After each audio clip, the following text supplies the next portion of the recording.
Hello friends, welcome to study smart way. आज आप सभी लोगों के लिए हिंदी का एक मॉडल पेपर लेकर आए हैं जो कि आप सभी लोगों के लिए सभी परीक्षाओं के लिए महत्वपूर्ण है। इसलिए आप लोग वीडियो को अंत तक देखिएगा और वीडियो को लाइक और शेयर करना ना भूलें। तो चलिए शुरू करते हैं आज की क्लास को। आज की क्लास का पहला प्रश्न आपके सामने दिया गया है। देश रक्षा शब्द का उदाहरण है। देश रक्षा शब्द का उदाहरण पूछा गया है, कौन सा है? तत्पुरुष समास, अव्ययी भाव, द्विगु समास और कर्मधारय समास। तो देश रक्षा शब्द किस समास का उदाहरण? तो पहले इसका समास विग्रह करके देख लेते हैं। देश रक्षा का समास विग्रह हो जाएगा देश की रक्षा, यानी कि यहाँ आप लोगों को जो की है ये एक कारक चिन्ह है और जहाँ कारक चिन्ह आ जाता है वहाँ हमेशा तत्पुरुष समास होता है। तो ये आपका पहला ऑप्शन सही हो जाएगा। आगे बढ़ते हैं अगले प्रश्न की तरफ। अगला प्रश्न है, अभिलाषा का पर्यायवाची क्या है? अभिलाषा का अर्थ होता है किसी चीज की इच्छा करना। तो कौन सा पर्यायवाची अभिलाषा का है? मनोरथ, आकांक्षा, लिप्सा या फिर चाह। तो अभिलाषा का यहाँ अर्थ हो जाएगा मनोरथ। तो ये आपका फर्स्ट ऑप्शन सही हो जाएगा। मनोरथ अभिलाषा का पर्यायवाची है। आगे बढ़ते हैं अगला प्रश्न। अगला प्रश्न है, ईर्ष्या का पर्यायवाची नहीं है। ईर्ष्या का पर्यायवाची इनमें से कौन सा नहीं है? ईर्ष्या का अर्थ होता है किसी से जलस करना, जेलसी होना, ये सभी ईर्ष्या के पर्यायवाची हैं। तो देखते हैं, मत्सर, डाह, जलन और रसाल। तो ईर्ष्या का पर्यायवाची जो नहीं है वो आपका फोर्थ ऑप्शन सही हो जाएगा, रसाल। रसाल का अर्थ होता है रस से भरा हुआ, रस युक्त, ये रसाल होता है यानी कि मीठा। और बाकी मत्सर, डाह और जलन ये तीनों ही ईर्ष्या के पर्यायवाची हैं। इन सभी को नोट कर लीजिएगा। ये शब्द थोड़े यूनिक शब्द हैं और आप लोगों के एग्जाम में पूछे जा सकते हैं, इसलिए इनको नोट कर लें। आगे बढ़ते हैं अगले प्रश्न पर। अगला प्रश्न है, सगुण का विलोम बताइए। सगुण का विलोम, सगुण का अर्थ होता है गुणों के साथ। तो इसका विलोम क्या होगा? निर्गुण, द्विगुण, निपुण या फिर अमृत। तो इसका अर्थ हो जाएगा गुणों के साथ और इसका विलोम होगा गुणों के बिना। तो देखते हैं कौन सा इनमें आपका ऑप्शन सही हो जाएगा। तो ये आपका फर्स्ट ऑप्शन जो है निर्गुण, ये सही हो जाएगा।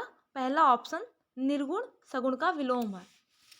आगे बढ़ते हैं अगला प्रश्न। बहुत ही ज़्यादा इम्पॉर्टेंट है ये प्रश्न, आपके कई बार आपके टेट के एग्जाम में भी पूछा जा चुका है और ये आपके सुपर टेट में भी पूछा जा चुका है, इसलिए इसको ध्यान से देखिएगा। जो पसीने से उत्पन्न हो वाक्यांश के लिए एक शब्द चुनिए। जो पसीने से उत्पन्न होता है उसको क्या कहा जाता है? स्वयंभू, स्वेदज, जरायुज या फिर अंडज। तो पसीने को हिंदी में क्या कहा जाता है? पसीने की जो शुद्ध हिंदी है उसको कहते हैं स्वेद, और जो स्वेद यानी कि पसीने से उत्पन्न है उसको कहते हैं स्वेदज। तो का जो सेकेंड ऑप्शन है ये सही हो जाएगा। स्वेदज का अर्थ होता है जो पसीने से उत्पन्न हुआ हो या जन्मा हो, और अंडज का अर्थ होता है जो अंडे से जन्मा हो। स्वयंभू होता है यानी कि जो स्वयं से ही उत्पन्न हुआ हो, तो ये स्वयंभू होता है। तो ये आपका यहाँ सेकेंड ऑप्शन सही हो जाएगा, स्वेदज। आगे बढ़ते हैं अगले प्रश्न पर। अगला प्रश्न है, जन्म लेना और मरना वाक्यांश के लिए शब्द क्या होगा? जन्म लेना और मरना, आवागमन, आगमन, निगमन और आगत। तो आगमन का अर्थ होता है आया हुआ, निगमन का अर्थ होता है जाना और आगत का अर्थ होता है जो आ रहा है। तो जन्म लेना और मरना के लिए जो सही शब्द हो जाएगा वो है आवागमन। यहाँ आपका फर्स्ट ऑप्शन सही हो जाएगा। आवागमन का अर्थ होता है आना और जाना, यानी कि जन्म लेना और मरना। तो ये आपका फर्स्ट ऑप्शन सही हो जाएगा। आगे बढ़ते हैं अगले प्रश्न पर। अगला प्रश्न है, वणिक का तद्भव रूप क्या है? वणिक का बहुत ज़्यादा इम्पॉर्टेंट प्रश्न है और बहुत ही ज़्यादा ये कंफ्यूज करने वाला प्रश्न है। तो देखते हैं, वणिक का तद्भव वाणी, वाणिज्य, बनिया या फिर बाण। तो वणिक होता है बनिया।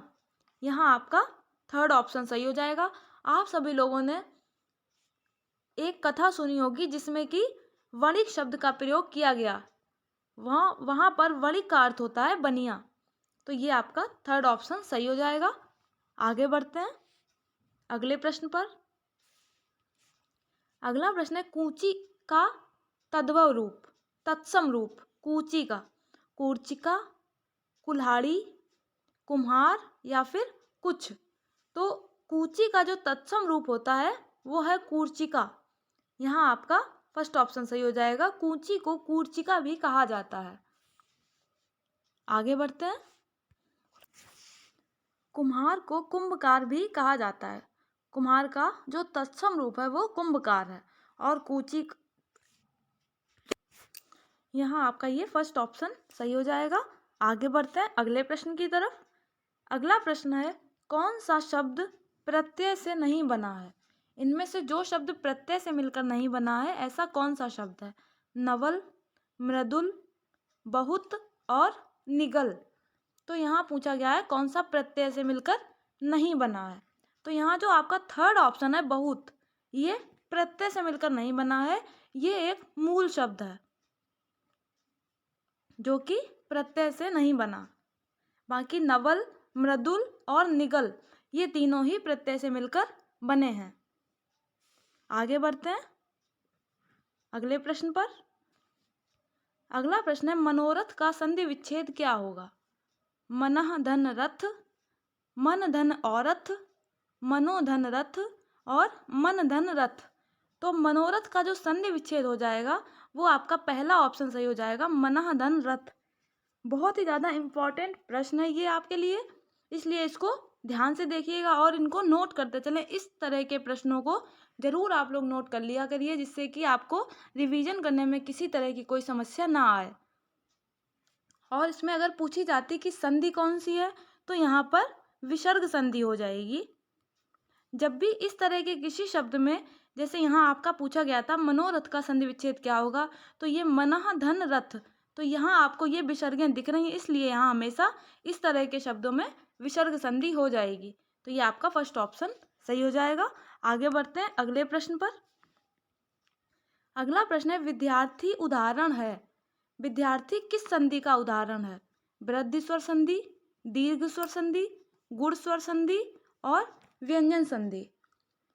तो विद्यार्थी का पहले संधि विच्छेद करके देख लेते हैं क्या आता है। विद्या, धन, अर्थी, ये इसका संधि विच्छेद हो जाएगा। और इनमें यह किस संधि का उदाहरण है, तो यहाँ आपका जो बी ऑप्शन है दीर्घ स्वर संधि, ये दीर्घ स्वर संधि का उदाहरण है विद्यार्थी। तो ये आपका ऑप्शन सही हो जाएगा, सेकेंड ऑप्शन, और ये इसका संधि विच्छेद है। आगे बढ़ते हैं अगला प्रश्न। अगला प्रश्न है जगन्नाथ किस संधि का उदाहरण है। जगन्नाथ शब्द किस संधि का उदाहरण है। व्यंजन संधि का, विसर्ग संधि का, दीर्घ स्वर संधि का या फिर यड़ स्वर संधि। तो जगन्नाथ का संधि विच्छेद करके देख लेते हैं क्या आता है। जगत प्लस नाथ, और यह पूछा गया है किस संधि का उदाहरण है। तो यहाँ आपका फर्स्ट ऑप्शन सही हो जाएगा, व्यंजन संधि का। जगन्नाथ जो शब्द है वो व्यंजन संधि का उदाहरण है और इस तरह से इसका संधि विच्छेद होता है। इन सभी को नोट कर लीजिएगा। कभी कभी इस तरह के प्रश्नों में ऐसे पूछ लिया जाता है कि जगन्नाथ का संधि विच्छेद क्या होगा, इसलिए इनको दोनों चीज़ों को ही साथ देखते चलें, पढ़ते चलें और समझते चलें।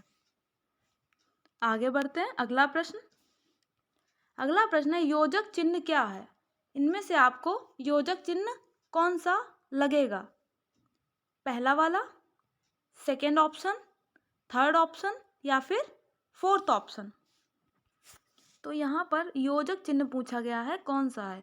योजक चिन्ह जो होता है वो आपके जो द्वंद्व समास होता है उसमें प्रयुक्त किया जाता है, यानी कि ये जो डैश की तरह होता है, आपका फर्स्ट ऑप्शन जो हो जाएगा वो सही हो जाएगा।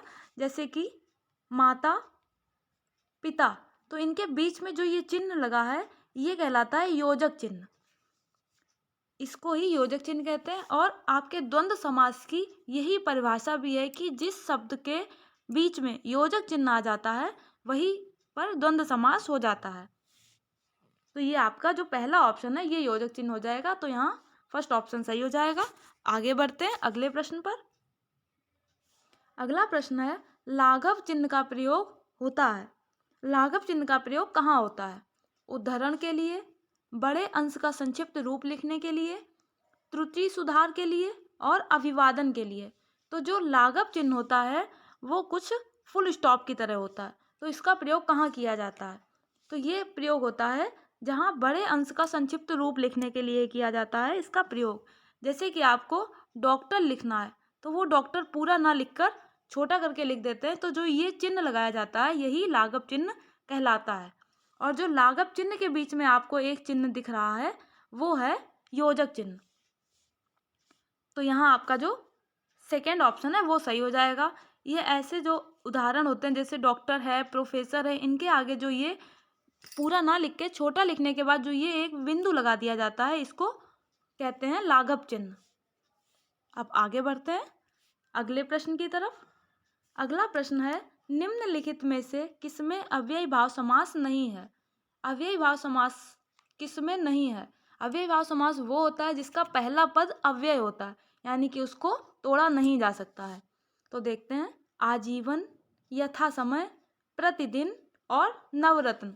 तो यहाँ पूछा गया है कौन सा नहीं है। तो आजीवन का हो जाएगा समास विग्रह जीवन भर। तो यहाँ जो आ है ये अव्यय शब्द है। यथा समय यानी कि समय के अनुसार, तो यथा जो हो जाएगा ये भी अव्यय शब्द हो जाएगा।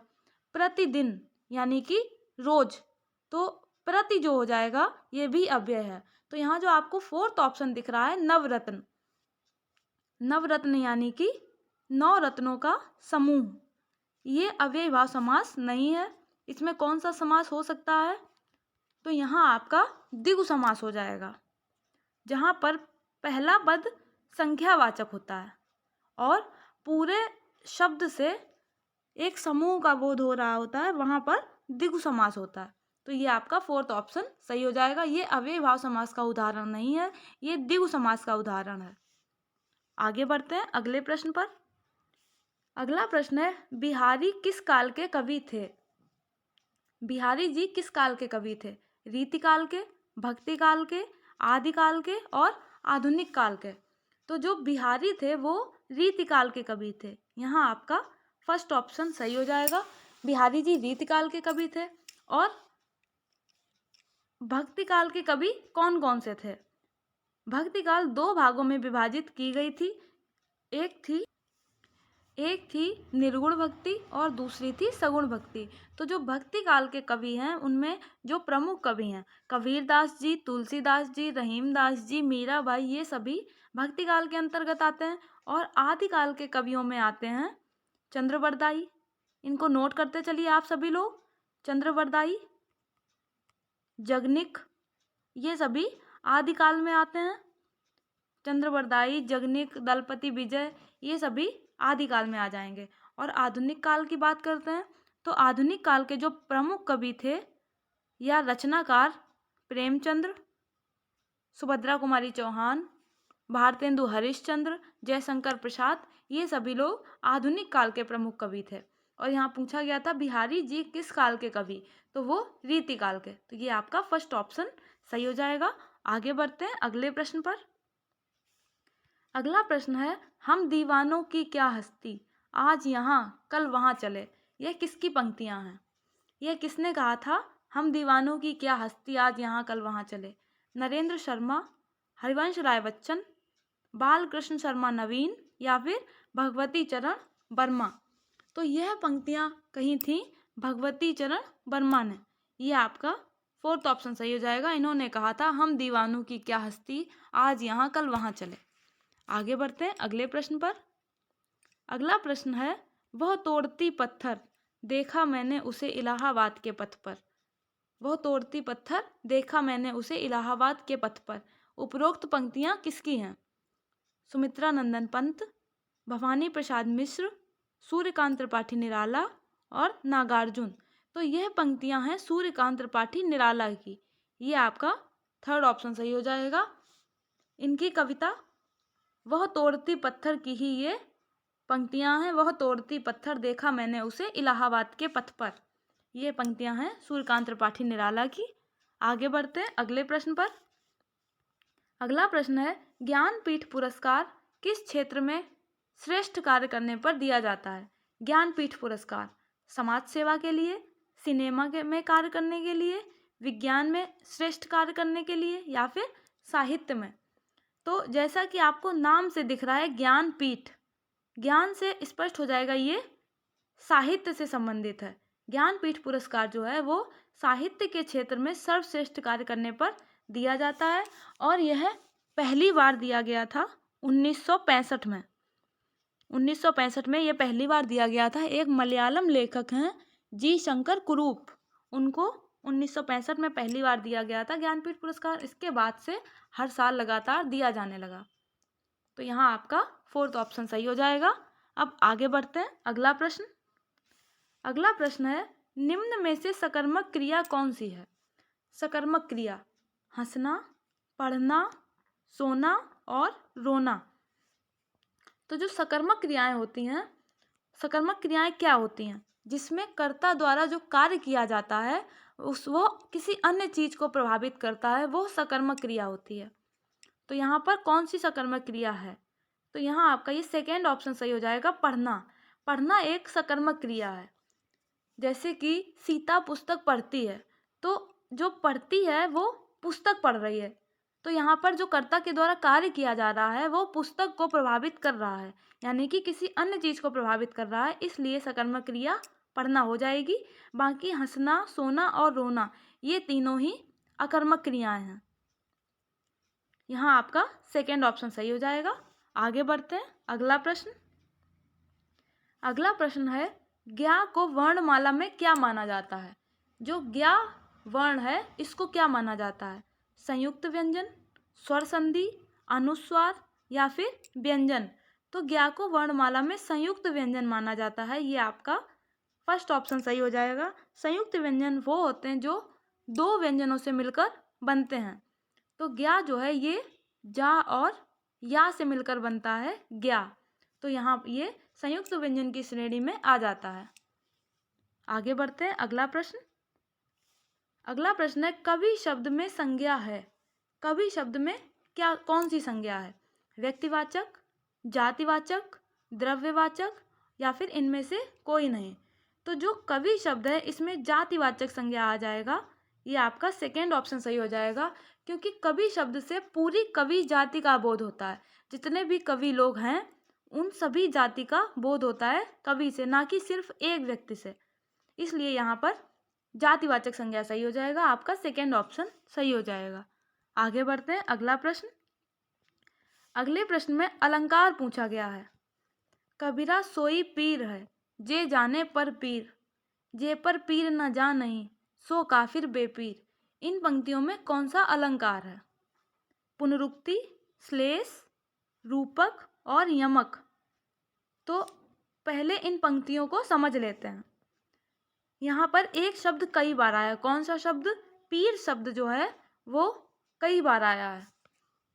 कबीरा सोई पीर है। पीर यहाँ पर ये जो पहला पीर है वो आया है इंसान के लिए। कबीर दास जी कहते हैं कि एक सच्चा इंसान वही है जे जाने पर पीर। यहाँ वाला पीर जो है ये आया है दर्द के लिए, जो किसी दूसरे का दर्द समझे। जे पर पीर न जानहीं, यानी कि जो किसी दूसरे की पीर दर्द नहीं जानता है वो फिर इंसान है ही नहीं।